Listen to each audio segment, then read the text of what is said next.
From spies to serial killers and all the white-collar fraudsters in between, we've got a lot of criminals and terrible people to talk about today as we cover the top 10 terrifying people who are still in hiding. Starting off in our number 10 spot, we have Jacek Jaworek. This is a man who's on the run because of the horrible crimes he committed in July of last year. He took the lives of 3 people who were a part of his own family. One of the family members was able to escape this horrific nightmare and was able to make it safely to the neighbor's house where they could call the authorities for help. Since these horrific crimes, he has gone missing and no one is sure of his whereabouts. Right now it is speculated that he likely escaped from Poland where the crimes took place, but his exact whereabouts remain quite the mystery. In our number 9 spot today we have the River City Ripper. One of the most terrifying things that exists are serial killers who are still on the loose, especially when you find out that they've been recently active. This serial killer is wanted in connection to 4 different incidents that occurred in Little Rock, Arkansas, 3 of which were fatal. These horrific crimes took place between August of 2020 and April of 2021,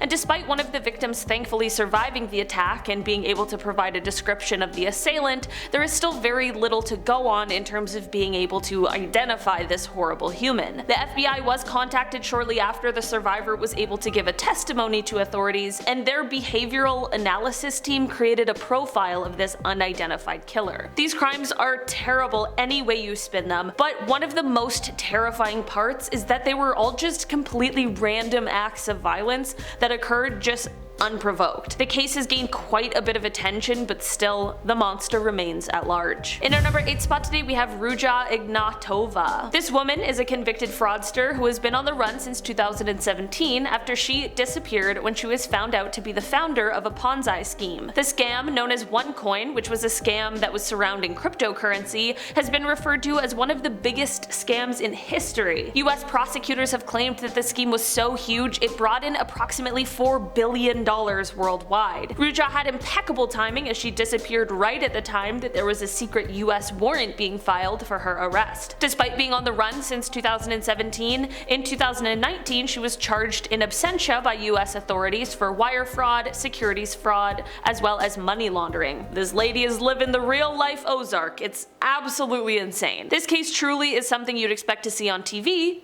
but she's just living it. Despite the years it's been, international authorities are still doing their best to find out where she has been hiding, and this includes raids that have happened just this year. In our number 7 spot today we have the vending machine killer. Okay, so for this one we have to know that apparently there are a lot of vending machines in Japan. Like, it's said that there's one for every 23 people.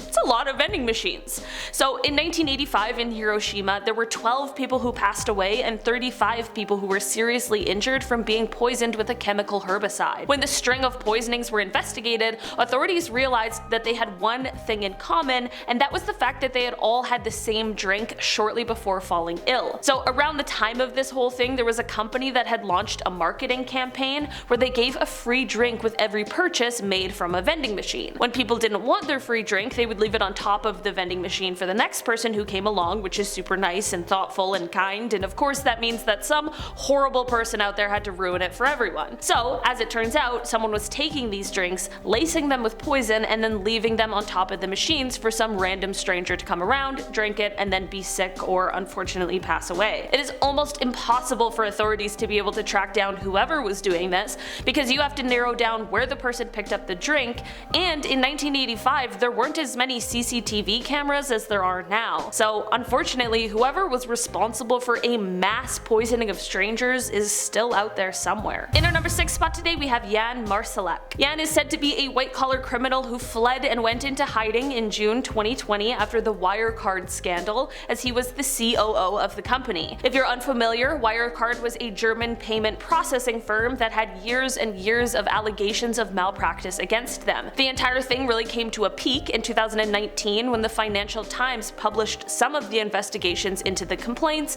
as well as internal documents. In the end, in 2020, Wirecard filed for insolvency after it was realized that 1.9 billion euros were missing. If anyone finds that missing $1.9 billion, my DMs are wide open. It is believed that Yan is one of the main culprits in the entire scandal, and to be fair, fleeing the country doesn't really make you look very innocent. It is believed that he may be located in Russia now, but since August of 2020, Interpol has issued a red notice for him, which requests that worldwide law enforcement be on the lookout for him in order to arrest him, where he can then be extradited. In our number 5 spot today, we have Bible John. This is the name used in reference to an unidentified serial killer who was responsible for Scotland's largest manhunt. All 3 of his victims were young brunette women between the ages of 25 to 32, and they had all met him at the Barrowland Ballroom, which was a dance and music venue in Glasgow. Despite this important information, he has never been able to be identified. This was actually the first time in Scotland in which the Crown Office authorized the publication of a composite drawing of the man who was suspected of the crimes. The reason he is called Bible John is said to be because he apparently repeatedly quoted the Bible, which is, I don't know, just really creepy. Most of the key information in the investigation came from one of the victim's sisters, Jean Langford,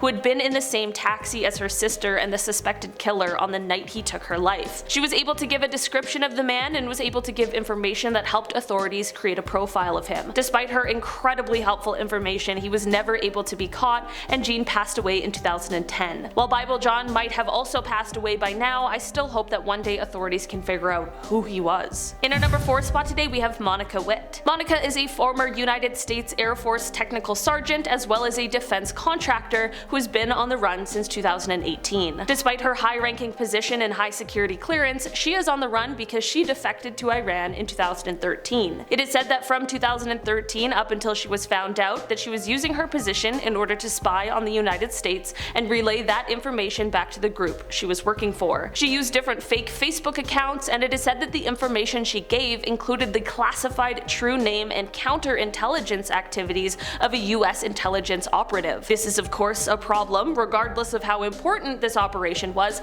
but it is said that this information she shared had the potential to cause serious damage to the United States national security. It is an absolutely wild story, and Monica is still out there on the run, hiding from the consequences of her betrayal and espionage. In our number 3 spot today, we have John Pyle. This horrible human isn't an undercover spy or insane fraudster. He is just a monster who committed certain crimes that are unfortunately a little more common than any of us would like to know. Because of the nature of his crimes, I can't talk about them here in this video, but let's just say that he is definitely one of the worst kinds of criminals out there. On June 24th, 2016, authorities searched his home after receiving 3 tips relating to his crimes. The amount of and the severity of the incriminating evidence they found during this search ended up landing him charged with 30 different second-degree felonies, which could bring a sentence of 450 years in prison. He was arrested the same day and posted a bail bond of $90,000. Why he was able to get bail, I'll never know. And he also had to surrender his passport. Flash forward 16 months to October 23rd, 2017, and of course, this guy doesn't show up for his hearing, and thus we have a fugitive on the run. Even though he gave up his passport, it is said that he was still somehow able to board a Carnival cruise ship that was bound for Cozumel, Mexico. He got off the ship when it arrived and never reboarded. Despite efforts from international authorities as well as bounty hunters, he has still yet to be located. The last time he was seen was in February of 2018 in Nuevo Leon. In our number 2 spot today, we have Alejandro Castilla. Alejandro is an American man who was added to the FBI's 10 most wanted fugitives list in October of 2017. He was added to the list after disappearing after taking the life of a woman named Sandy Lai Lee. Sandy was a co-worker of his, and it is said that the two might have briefly dated. Basically, apparently, she had lent him some money that he had never repaid. On August 9th, 2016, Alejandro texted Sandy saying that he would like to repay her, and they agreed to meet at a quick trip. Alejandro was driven to this meeting by Amaya Feaster, who is said to be his new girlfriend. It is believed that once at the meeting, instead of repaying her, Alejandro forced Sandy to take out all of the money from her bank account, which is said to have been about $1,000. After this, the pair drove Sandy to a wooded area, where it is said that he then took her life. After this, the pair fled the scene of the crime and drove from North Carolina to Phoenix, Arizona. They then ended up fleeing into Mexico from there. While Amaya turned herself into authorities on October 20th, 2016, Alejandro remains at large and on the run. Despite the years it's been, I hope that one day he is found so he can be brought to justice for this horrible, senseless crime. In our number 1 spot today we have Bhadreshkumar Patel. This is a man who, in 2015, was in the United States in Hanover, Maryland, with his wife Pyle. It is said that the pair were traveling to visit relatives and that they had both taken a job at a local Dunkin' Donuts that was owned by one of their family members. It was at this location that on April 12th, 2015, it is said that he took the life of his wife. Surveillance footage shows the two of them walking together in the kitchen around 9:30 p.m. that day before they disappear out of view behind some racks that were in the kitchen. Shortly after this, he reappears alone, turns the oven off, and leaves. Authorities believe that this all may have been over an argument where one of the couple wanted to return to India while the other wanted to stay in the United States. After customers of the store began getting worried when no one came to take their order, they thankfully decided to approach a nearby police officer. The officer went to investigate, and that is when he sadly found her body. The last sighting of him was on April 13th at around 10 a.m. at Newark Penn Station in New Jersey. He had taken a hotel shuttle there and has never been seen since. There is currently a $100,000 reward for information that leads to his whereabouts. It truly is an unimaginable horror, and I hope that this monster is one day brought to justice. Alright guys, that has been our list for today. It was a bit of a dark one, so I appreciate you sticking it out with me. I've been your host today, Olivia Kozlowski, and I'll see you all next time. Bye!